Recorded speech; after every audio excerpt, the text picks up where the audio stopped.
جو آپ کے فیس بک پر دوست ہیں ان سے آپ ڈیبیٹ کریں، پہلے لیکن علم سیکھیں، گفتگو کریں، کویسچنز کریں. یہ بتاؤ جس کی تم پوجا کرتے ہو اس نے کس کو پیدا کیا؟ وہ ایک بتاؤ. قرآن میں ہے 2 آیات کا مفہوم یہ ہے، اللہ تعالیٰ فرماتے ہیں حبیب ان کفار سے پوچھے کہ تمہیں کس نے پیدا کیا، یہ ضرور کہیں گے کہ ہمیں اللہ نے پیدا کیا. ایک مقام پہ فرمایا حبیب ان سے پوچھیں تمہیں رزق کون دیتا ہے، یہ کہیں گے ضرور کہیں گے کہ ہمیں اللہ رزق عطا فرماتا ہے. ہر کافر کا مرجع بھی میرے رب کی ذات ہے، لیکن انہوں نے وسیلہ ایسا اختیار کیا جس کو ہم کفر و شرک سے تعبیر کرتے ہیں، وسیلہ غلط اختیار کیا ہوا. اور یہ بعض لوگ کہتے ہیں کہ دیکھو جی آپ بھی کفار کی مثل ہو گئے ہیں، وہ اپنے بتوں کو پکارتے ہیں، آپ اولیاء کو انبیاء کو پکارتے ہیں، مماثلت ہو گئی. او بھائی خدا کا خوف کرو.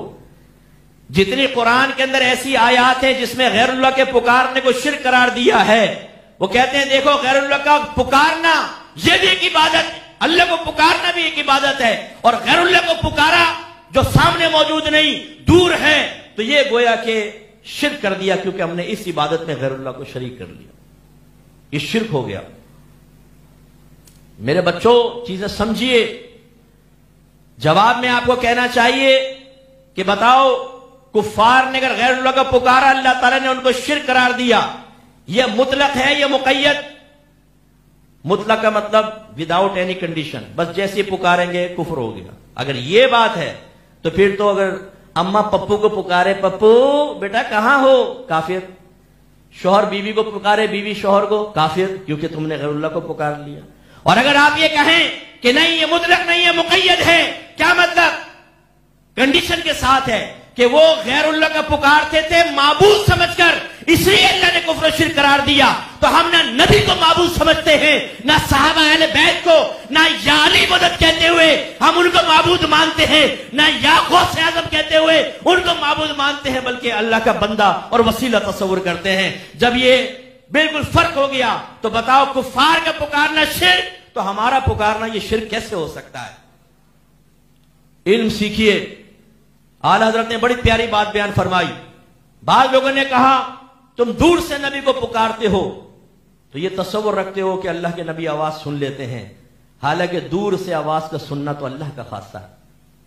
جیسے آپ یہاں ملتان میں کوئی ہو اس کو آواز دیں، شاکر بھائی خیریت سے ہو، تو لوگ کہیں گے پاگل ہو گیا ہے.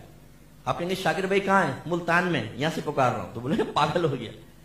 انہوں نے کہا یہ اتنی دور سے پکارنا غیر اللہ کو، او بھائی کیسے وہ سنیں گے، یہ شرک ہو جائے گا. کیوں؟ دور سے صرف اللہ سن سکتا ہے. اعلیٰ حضرت نے فرمایا اللہ تو دور کی آواز سنتا ہی نہیں ہے. کیا فرمایا؟ اللہ تو دور کی آواز سنتا ہی نہیں ہے، کیونکہ پہلے ثابت کرو کہ اللہ تعالیٰ کسی شے سے دور ہے. جسمانیت سے تو ویسی پاک و صاف ہے نا، اپنے علم و قدرت کے اعتبار سے ہر مخلوق کے ساتھ ہے. قرآن میں وہ کہتا ہے کہ میں تمہاری شہرت سے زیادہ قریب ہوں. اعلیٰ حضرت نے ثابت فرمایا کہ دور سے سننا یہ اللہ کی صفت نہیں، یہ تو مخلوق کی ہی صفت ہو سکتی ہے، کیونکہ جسمانی لحاظ سے میرے نبی ہم سے دور ہیں، لیکن ہم یہاں سے پکارتے ہیں. اللہ تعالیٰ اپنی قدرت کاملہ سے ہماری آواز اپنے حبیب کے کانوں تک پہنچا دیتا ہے، تو حبیب بھی سن لیتے ہیں. تو ہمارے نبی کریم صلی اللہ علیہ وسلم نے توحید اور ڈے آف ججمنٹ کے بارے میں بیان کیا، ہمیں اس پہ توجہ رکھنی چاہیے. تو اللہ تعالیٰ نام ہے ذات واجب الوجود کا جو تمام صفات کمالیہ کی جامع ہے، اور وہ اپنے علم اور قدرت کے اعتبار سے ہر چیز کا احاطہ کیے ہوئے ہے.